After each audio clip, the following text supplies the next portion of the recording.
Right, I've had to redo part B there because I misread the question. So I read the question to be how many different codes are possible if each number has to be even. But what it's saying is if the code itself is even, which means that this last box here has a possible value of 0, 2, 4, 6 or 8.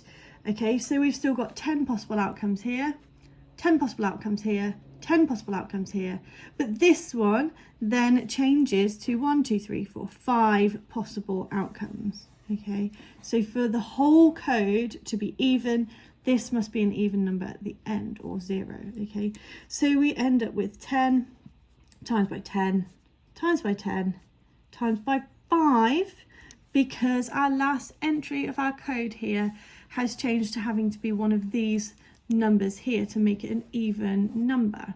Okay, so that's going to give us 5,000.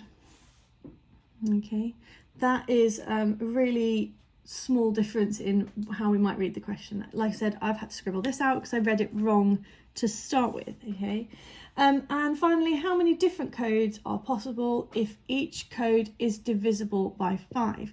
Okay, so for something to be divisible by 5, we must end with 0 or 5, which means that we have 2 possible values that go in this last box. So we repeat the process. We've got 10 possible values here, 10 possible values here, 10 possible values here. But this time, because it has to be divisible by 5, okay, we've got 2 possible values that can go here. So we repeat again. First box, 10 possible values. So we've got 10 there. Multiplied by another 10 possible values. Multiplied by another 10 possible values. And finally, this 2, so the 2 possible values that could go in that last box is what we get here. So we're going to get 2,000. Okay, so that is going through that first example. We should get 10,000, 5,000 and 2,000.